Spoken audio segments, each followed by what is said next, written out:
Is Chris Collinsworth set to join us there? He Sure is, is. Todd? Oh, okay. Here's the official introduction. Chris Collinsworth, NBC Sports, joining Mike Tirico. They got the Cowboys and the Eagles this weekend, Sunday Night Football on NBC and Peacock. Chris, thanks for joining us here. What's the dumbest locker room fight you were ever involved in with the Bengals? Wow, this is a perfect question because it is really insightful. We were at the Super Bowl in 1981 season, 82. We're playing the 49ers.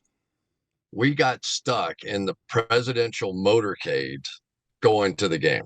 In Pontiac, there's only one road in and there's one road out. And the president had that road. And everything else on that road was dead stopped. So here are our team buses with this police motorcade trying to get to the stadium, and we're just sitting there like it's a parking lot.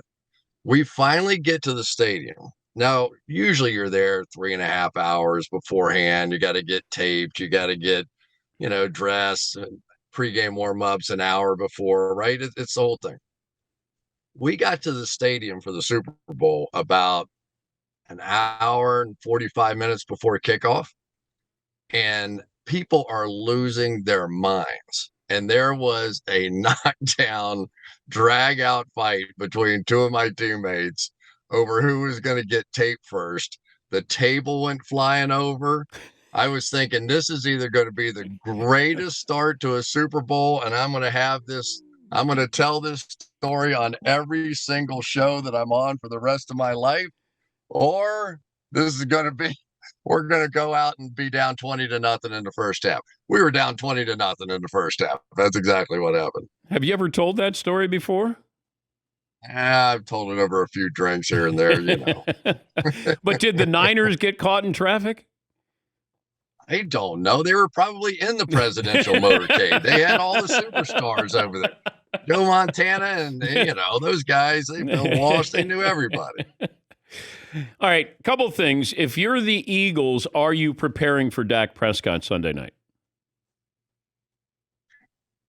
I don't think so. If he shows up, it'll be, we've seen the other of this. We did Cooper Rush's first game that he won in Minnesota. So we were there, and the whole thing was Dak going to play? Was he not going to play? He went out for pregame warm-up. He didn't, and then, they won, and he's on a 5-game win streak now.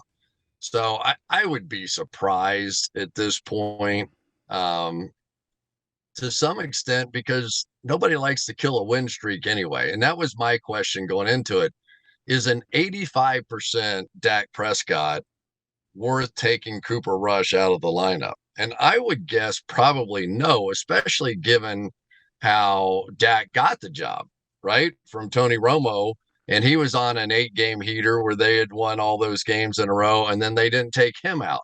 So I think if you have a bonus week and you can get your primary quarterback back 100% healthy and a full week of practice, I would imagine the Cowboys do that. We know that they have a blueprint here, and it's worked. So there's a little more of a sample size with these 5 games.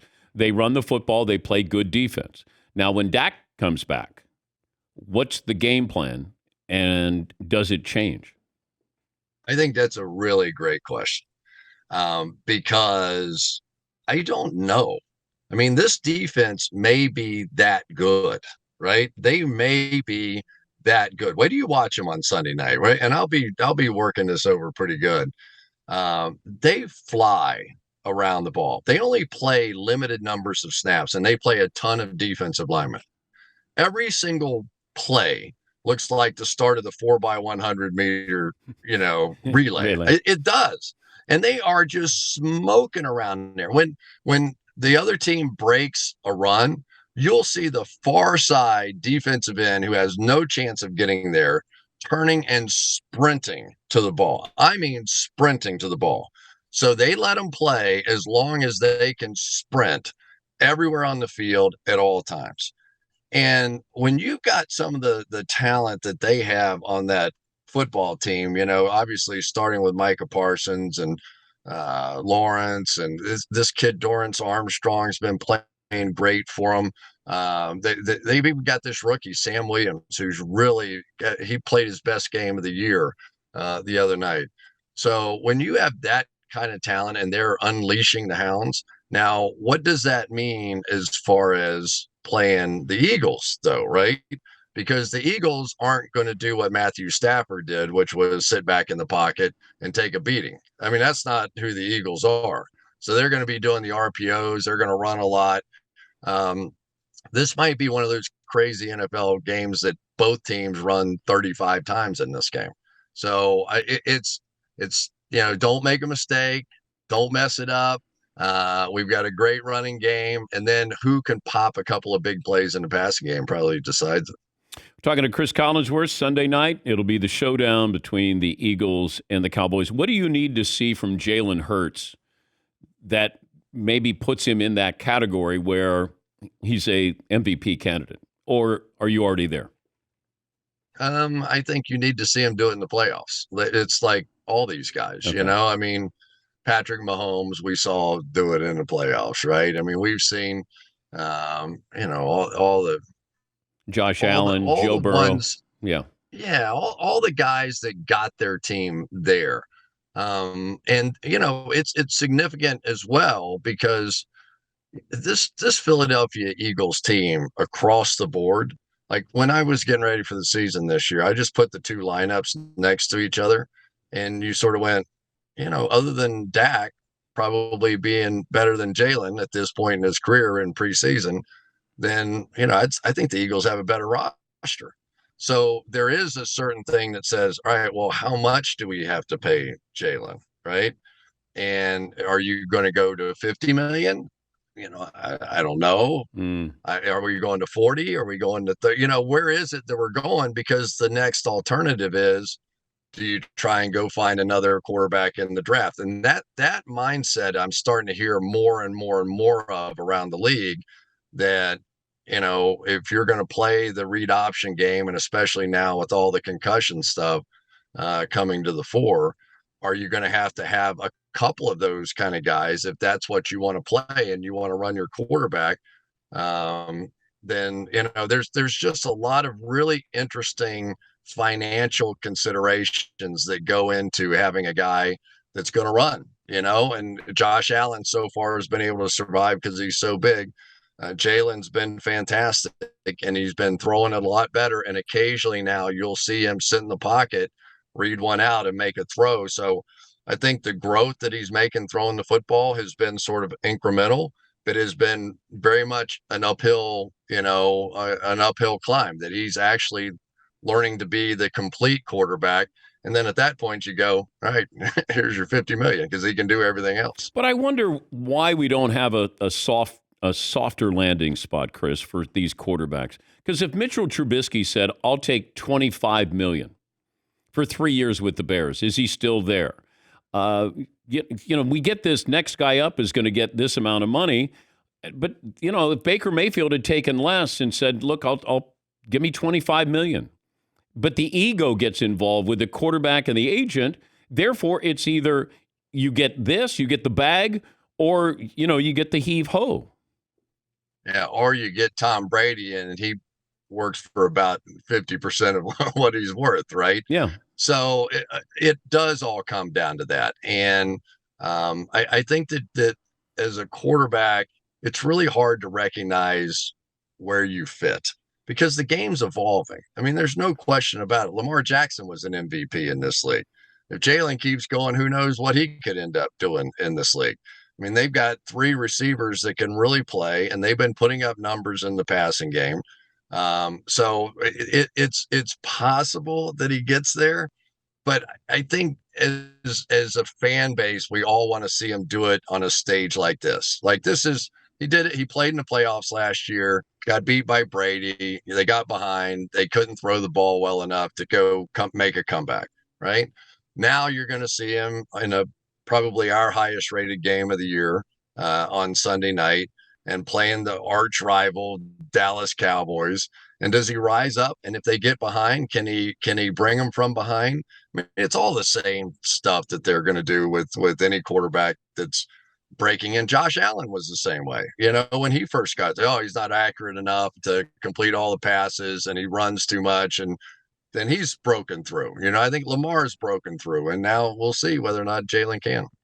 When's the last time you said something, and as soon as it left your mouth, you went, "Uh-oh, I'm going to get roughed up on social media"? About, I don't know, 4 or 5 minutes ago, probably. No, during a game. During a game, how often do you go, "Uh-oh"?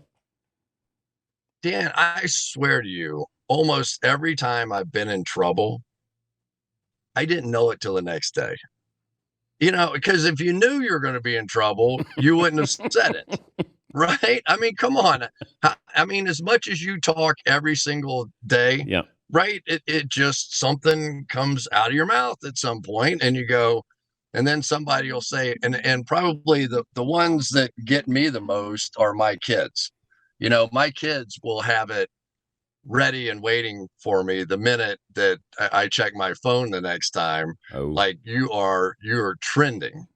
And trending is never a good thing. Trending, I've learned, is, the only time I was ever trending that it was a good thing, I would have never in a million years, good or bad. I never know what I'm doing is good or bad. But when in Chicago, when they did the double doink off the upright, and so I'm sitting there and I was like, God, I can't believe the Bears lost on a double doink, and didn't think anything about it. Not a thing. My son Jack is in the booth and he's right behind me. He goes, Dad, as soon as the game's over, Dad, you are trending. You're trending. I was like, oh no, what did I say? I had no idea. He goes, no, this time it's a good thing. They like double doink. So I go, I'm trending and it's a good thing. I've never been in this space before. Yeah. This is fantastic. Yeah. So no, it's awful. I mean, I don't even want to recount all the ones, because I'm hoping people forgot what I did, what it was that I did. I'll leave you with this. Give me the one thing that concerns you about the Chiefs, the one thing that concerns you about the Bills, since those two teams meet this weekend. The Bills are a little thinner in the secondary than I would have liked to have seen. When Trey White comes back, we'll see, Micah Hyde. That team was really built from the back forward, although I love what they did to their defensive line. The Kansas City Chiefs, you just wonder. I'm starting to feel it already that everybody's going to have the same plan. We got to take away Travis Kelce. And now, as the games get bigger, right? He caught 4 touchdowns, so it sounds stupid, but what do you have? 30 yards in the game, something like that. 25. Yeah. So, but at some point, come championship time and playoff time, somebody who's really not used to being in that spotlight is going to have to be on the other end of it for Patrick.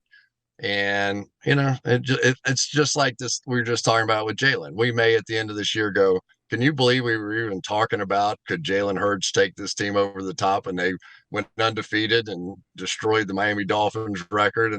But you got to see it. And I think that's the same thing with Kansas City. When you see those receivers make those big plays in the big moments, then yeah, all right, they got it. People want to meet you. They want to know what off ramp you're at right now. Are you at a rest stop? You know this neighborhood down here. I'm just about to the Kenwood Mall. There's a couple of phone calls you've had. You heard on there was my wife, who's going, where the heck are you? I was going to attempt to do the show while driving. Oh, no. And I figured if I died on the Dan Patrick show, I would get a lot of exposure. It'd be great for you. It'd be less good for me. But so I decided to pull over. I die on the Dan Patrick show every day at some point, Chris. Know the feeling. Safe travels there. Hope you don't trend on Sunday night. Man, me too, brother. Me too. Thank you, Chris. That's Cris Collinsworth, Sunday Night Football. They will bring you with Mike Tirico there. Melissa Stark on the sidelines. It'll be the Eagles and the Cowboys.